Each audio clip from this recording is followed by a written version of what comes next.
இறையருள் ஜீவனது விழித்து நின்று தன்னுயிர் நிலைபெற இறை தேடும் ஏற்றமிகு உயர் சத்தம் காணும் அருள் வேளை.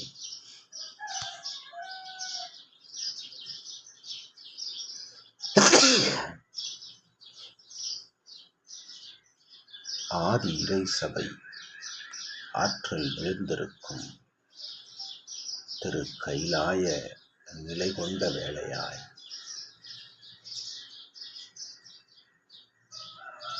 பரந்தோடும் இறையாற்றல் அமைந்திருந்து ஆற்றல் வழங்கும் அற்புத இறை பிரபஞ்ச மகா வேளையாய்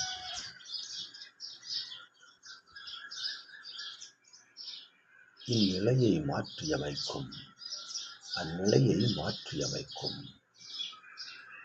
ஆதி இறை சித்தனவன் அருள்கரம் ஆசி வழங்கும் நல்வேளையாய் தவழ்ந்தோடும் பிரம்ம முகூர்த்த வேளைகளில் அவ்வேளையை நிர்ணயிக்கும் ஆற்றல் படைத்தவனுக்கு,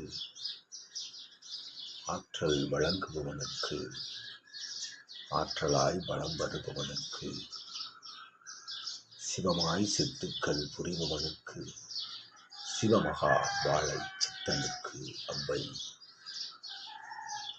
அந்நாளிகை பொழுதாசிகளை நித்திய ஆசியாய் வழங்கி மகிழ்கின்றோம்.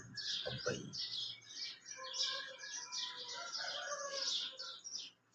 காரணங்கள் இல்லா காரிய நிலைகள் இல்லை என்கின்ற தத்துவம் அது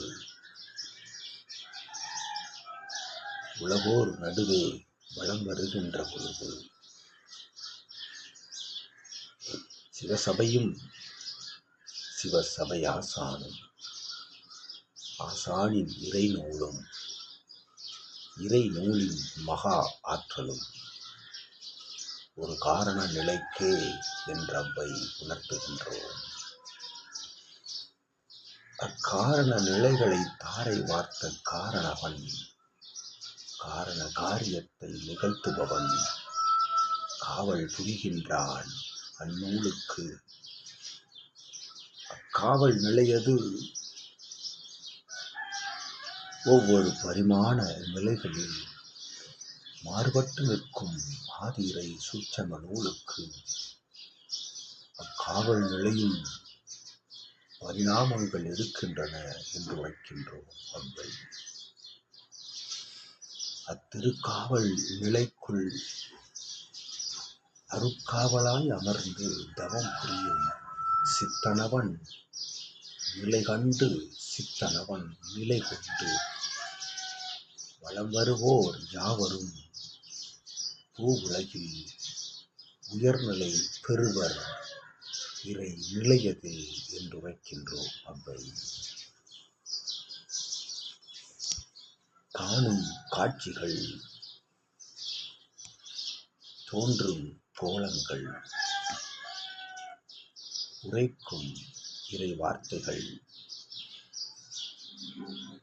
வலம் வரும் இறை நடைநிலைகள் யாவும் ஆதி இறை சூட்சம நூலினுடைய அற்புத சுவடுகளே என்று வைக்கின்றோம். அவ்வை அந்நிலை பெற்ற சீடர்கள் யாவரும் சிவமகா பெருநிலை நோக்கியனர் பயணம் கொள்கின்றனர் என்று வைக்கின்றோம். அவ்வை அப்பயணம் கொள்கின்ற பொழுது களிப்பயணம் வேறறுக்கின்ற நிலை பெறுகின்றது என்று வைத்து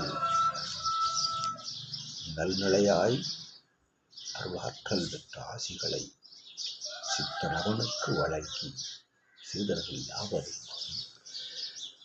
வழங்கி மகிழ்ந்து அமர்கின்றோம். அவ்வை